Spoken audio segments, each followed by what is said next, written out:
Salut! Alors aujourd'hui, on va apprendre comment programmer avec des conditions. Alors qu'est-ce qu'une condition? Une condition, c'est-à-dire une partie du programme qui s'exécute seulement si une condition donnée par le programmeur est remplie. Comme par exemple, si tu fais tes devoirs, tu auras une tablette de chocolat. Ici, c'est avec des variables, avec des entiers. C'est comme la vérification. Si tu as plus que 10 sur 20, tu es admis. Alors aujourd'hui, c'est l'épisode 2 de mon tuto de la programmation en langage C. Alors aujourd'hui, on va apprendre les conditions, ça veut dire le if. Plus tard, vous pouvez le refaire avec en langage C++, car c'est presque la même chose. Alors on va faire ici, on va faire tuto 2.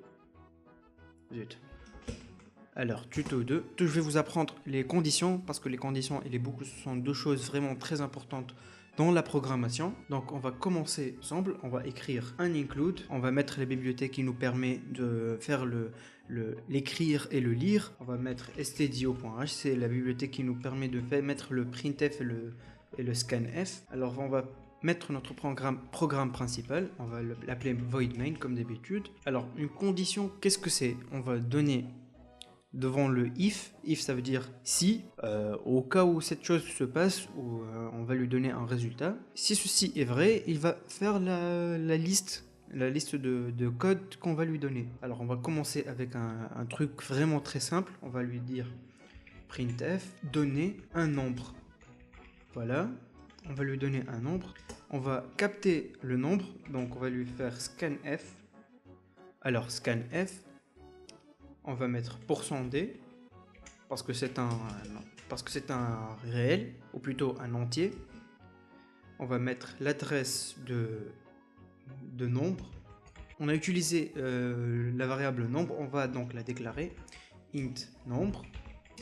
Int, ça veut dire un entier. Maintenant on va faire la boucle if. Alors on va mettre if nombre est plus grand que 0, alors on va mettre ici entre ces deux accolades là qu'on va ici. Après le if, on va mettre ce qu'il va faire si nombre est positif, plus grand que 0. Alors on va lui dire printf, votre nombre est plus grand que 0. Alors on va mettre aussi ici un getchar pour que le programme ne se ferme pas. Vous devez connaître ce qui se passe lorsqu'on ne met pas les deux getchars, sinon l'écran il va se stopper et on se retrouvera avec une demi-seconde d'écran de résultat. Et l'écran va se fermer devant nous et on n'aura pas le temps de voir le résultat. Alors on va le tester. Voilà, il nous dit ici, donner un nombre. On va lui donner un 4. Votre nombre est plus grand que 0. Alors qu'est-ce qu'il vient de faire ici? Il vient de suivre les lignes de code. Il a déclaré quelque chose qu'il va appeler nombre. On a lu le nom, on a envoyé un message qui est donné un nombre, là on le voit ici, on le voit bien ici, donner un nombre. Il a scanné ce nombre, scanf parce qu'il va scanner ce que nous sur le clavier on va lui donner.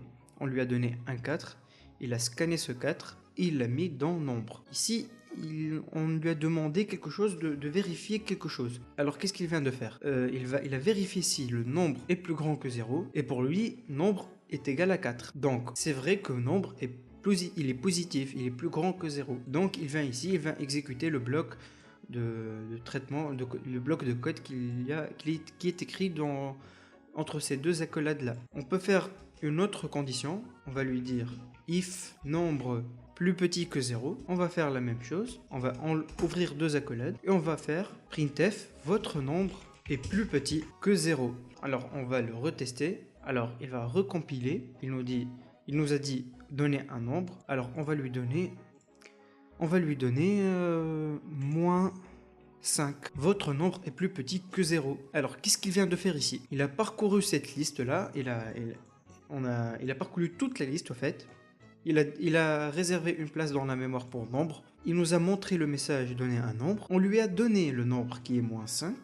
Il l'a placé bien sûr dans la variable nombre. Il a vérifié cette condition. If nombre plus grand que 0, la variable nombre n'est pas plus grande que 0. Donc non, il ne va pas exécuter cette ligne de code. Il ne va pas exécuter ce bloc là. Donc il va sauter tout ce bloc et venir ici. Il va vérifier if nombre est plus petit que 0, ce qui est le cas parce que moins 5 c'est plus petit que 0, alors là, lui, il va vraiment exécuter cette ligne de code. Printf, votre nombre est plus petit que 0. Et voilà, normalement, c'est ce qu'il a écrit. Votre nombre est plus petit que 0. On peut faire beaucoup d'autres choses, hein. Vérifier s'il est un nombre pair ou un nombre impair. Alors ce qu'on va faire ici, on va vérifier s'il est un nombre pair. D'ailleurs, on peut enlever ces deux accolades là lorsqu'il n'y a qu'une seule ligne de code devant le if. C'est très important parce que si vous voulez faire deux choses, par exemple printf, votre nombre est plus grand que 0, et vous faites un autre printf, il est négatif, et ben là, dans ce cas-là, les deux accolades, elles sont obligatoires, vous devez les mettre. Sinon, il va juste lier cette ligne de code à la condition if. Et celle-ci, il va toujours l'écrire. Alors, on va le refaire, hein. Pour lui, c'est comme si on a fait un truc pareil. Il va vérifier cette condition. S'il est rempli, il va écrire ça. Et même si on n'a pas rempli cette condition, il va quand même nous dire qu'il est négatif. Si on veut mettre cette ligne de code là ici, qui s'exécute selon après la vérification de cette condition, on est obligé de mettre deux accolades. Alors qu'ici, on va juste écrire qu'une seule ligne de code. Alors, on va essayer. Donner un nombre. On va donner un nombre positif. Pardon, ici c'est positif, hein. On va réessayer. Donner un nombre. Voilà. On va lui donner 5. Votre nombre est plus grand que 0. Il est positif. Juste un truc assez important. Tant que vous ne lui indiquez pas que vous voulez mettre un retour à la ligne, par exemple, mettre il est positif, le mettre quand faire un retour à la ligne, on doit ici mettre un anti/n. Anti/n, ça veut dire un retour à la ligne. C'est comme si lorsque vous écrivez un texte et vous faites entrer. On réessaye, on va lui mettre 5. On va lui donner 5. Vous voyez, votre nombre est plus grand que 0. Ici, il y a le anti/n qui n'affiche pas, mais pour lui, anti/n, ça veut dire retour à la ligne. Et voilà le retour à la ligne. Et il nous a dit, il est positif. Voilà, les blocs de conditions fonctionnent comme ça. On va vérifier avec le nombre négatif. Celui-là, on va mettre if nombre plus petit que 0. Alors, on va lui donner, parce qu'il faut savoir si ça fonctionne vraiment, hein, le truc des accolades. Mais je vous assure que ça va fonctionner. Alors, on va lui mettre moins 6. Votre nombre est plus petit que 0. Donc, lorsqu'on a deux choses à faire dans un bloc de if, on est obligé. On est obligé de mettre deux accolades. Mais si c'est pour faire qu'un seul truc, vous n'êtes pas obligé et vous pouvez même écrire juste une ligne. On veut vérifier si le nombre il est pair ou impair. Donc on va faire une division euclidienne. On va faire une division euclidienne par 2. On peut faire la division ou on peut utiliser un autre opérateur. Les opérateurs sont le plus, le moins, la multiplication, la division. Mais là on veut utiliser autre chose. Au lieu de retourner le résultat de la division, on veut faire retourner le reste. 5 divisé par 2, ça nous donne 2. Parce que 2 fois 2 égale à 4 et le reste plus 1. Et avec le reste qui est 1, donc 4 plus 1 égale à 5. Alors ici, on va faire la division euclidienne. Alors ici, on va vérifier autre chose. On va faire un bloc if pour vérifier si l'entier il est pair ou impair. Dans la division, on a deux options à faire. On peut faire diviser, on peut diviser en utilisant le slash, on peut donner le reste de la division euclidienne. On l'utilise avec un pourcent. Par exemple, 5% 2 nous donnera 1. Pourquoi 1? Parce que 5 sur 2 en division euclidienne est égal à 2, avec un reste qui est égal à 1. Si on veut donner le résultat de la division, on écrit un slash. Si on veut donner le reste de la division, on écrit un pourcent. Alors, pour vérifier que nombre est pair ou impair, on va écrire ensemble ici. On va faire if nombre pourcent 2 est égal à 0. On va refermer le tout. Alors pourquoi est-ce que j'ai mis égal égal? Pourquoi ne pas mettre tout simplement égal? Tout simplement parce que égal ça veut dire reçoit. Par exemple, lorsque je dis nombre reçoit 5, c'est qu'il va enregistrer le 5 dans le nombre. On veut pas de ça, on veut juste vérifier si c'est égal ou non. Alors, égal, c'est-à-dire reçoit, et égal, ça veut dire égal, est égal. Donc notre condition ici, if nombre mode 2 ça veut dire le reste de la division euclidienne, s'il est égal à 0, il est donc pair.